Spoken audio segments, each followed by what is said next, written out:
Democrats are scared of Robert F. Kennedy Jr.'s name, and Republicans are scared of his appeal to libertarians. And with good reason. Neither party expects RFK to win or even to pick up his state, but he will draw away some voters from President Biden and former President Trump.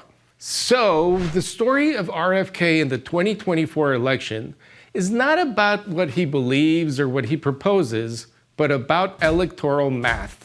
The question is, can Kennedy siphon off enough voters in any state to change the results? And will that state swing the whole election? To find out if it can happen, let's see if it has happened before. Let's start with the one race that pitted a sitting president, a former president, and a third candidate against each other, just because that sounds familiar.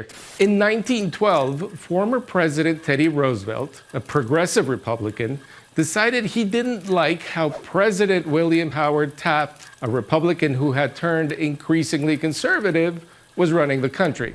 So Teddy ran as a Republican, he didn't get the nomination, and he set up his own party to challenge Taft. And Roosevelt did beat Taft in the general election, but by more than 1 million votes. But Democrat Woodrow Wilson, he wiped the floor with both of them, taking 435 electoral votes to Roosevelt's 88 and Taft's 8. But that's where it gets interesting. Wilson had 6.3 million votes. Combined, Roosevelt and Taft had 7.6 million. Did they split the Republican vote? Yes. Is that the only reason Wilson won?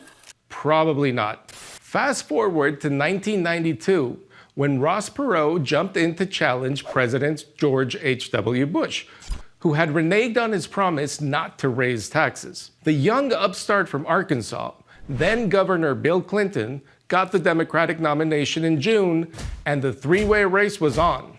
Except Perot dropped out and came back only when Clinton was already leading, so it's hard to make the case for a spoiler there. The same at a much smaller scale is true of the Green Party candidate Jill Stein's effect on the 2016 race. She likely took more votes from Clinton than from Trump, but Libertarian Gary Johnson did better than Stein all over the country.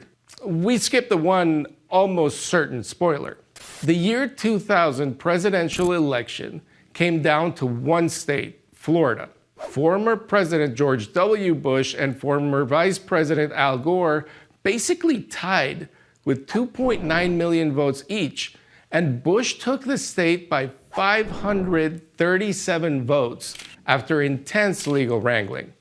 Consumer rights crusader Ralph Nader came in third in Florida, a distant third with 97,000 votes. It's almost certain a broad majority of those votes would have gone to Gore.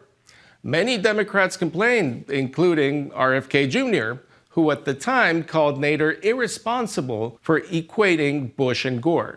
So, if it comes down to one state in November, and it very well could, RFK votes could easily outnumber the split between Trump and Biden voters. But if RFK is attracting Democrats who like his name and Republicans who like his proposals, who is he spoiling the election for?